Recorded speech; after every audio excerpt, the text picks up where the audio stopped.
यहाँ पर मुकर्रर करने का मतलब ये है, लास्ट जुमे के रोज़ 8 तारीख को सर्वे नंबर 76 में हमारे मुनीर साहब के मकान को डिसमेंटल किया गया। वो जो मकान था कंप्लीट शेप में था, इस तरह था, और उसमें ज़िंदगी गुजर बसर करने के लायक था और उसमें ज़िंदगी गुजर बसर हो रही थी। 8 तारीख के रोज़ कमिश्नर साहब 3 से 5 के दरमियान में जाकर वहां पर घर को डिसमेंटल किया गया। फिर उसके बाद हमको इत्तला मिली, हम आके कमिश्नर साहब को पूछे कि घर डिसमेंटल क्यों करे आप, क्या वजह? तो कमिश्नर साहब ने बोले कि कंप्लेंट है। तो हम बोले किसका कंप्लेंट है? नहीं, घर पे कंप्लेंट है। ठीक है, बताइए। तो कमिश्नर साहब ने आज हम कमिश्नर ऑफिस से ये कॉपी लिए हैं, इसमें खुला ये है, जो कंप्लेंट है 79 सर्वे नंबर का है, 79 सर्वे नंबर का है।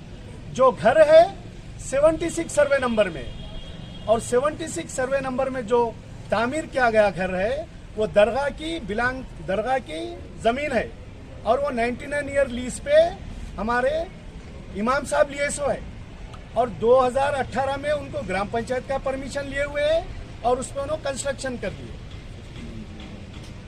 और रही दूसरी बात, अफसोस की बात है, कल हमारे यही ऑफिस के म्युनिसिपल वाइस चेयरमैन साहब, हमारे को उनसे कोई शिकायत नहीं है, मैं एक कांग्रेस पार्टी का हूं। मैं कल म्युनिसिपल वाइस चेयरमैन साहब बोल रहे हैं कि लास्ट इलेक्शन में कांग्रेस पार्टी को, बीजेपी पार्टी को पूरे 15 वार्ड में वोट नहीं गिरे, इसलिए वो लोग ये काम करें। सरासर खुली बात है वाइस चेयरमैन साहब, आप ये सोचिए, कंप्लेंट है 79 का और आपके ही कमिश्नर साहब जाके 76 में घर तोड़े।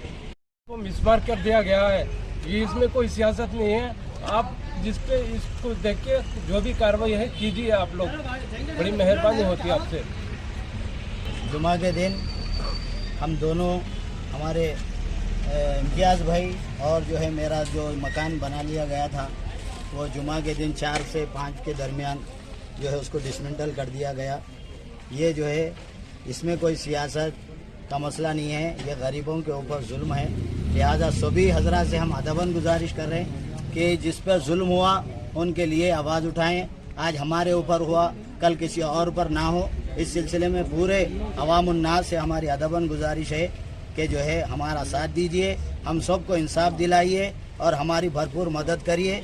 और जहाँ तक हो सके हम जो है हमारे म्युनिसिपल चेयरमैन साहब, वाइस चेयरमैन साहब और जितने काउंसलर है, और जो है हमारे जो नए सीएम रेवंत रेड्डी साहब से भी हमारी गुजारिश है कि हमारे ऊपर जो जुल्म हुआ है, इसके पीछे किसकी साजिश है, किसका हाथ है, भरपूर उसकी जो है तहकीकात कराई जाए और इस पर जो है हमारे को एक्शन लेकर हमारे ऊपर जो जुल्म हुआ है उसकी जो है पाबजाई की जाए और जो है हमारे को इंसाफ दिलाया जाए।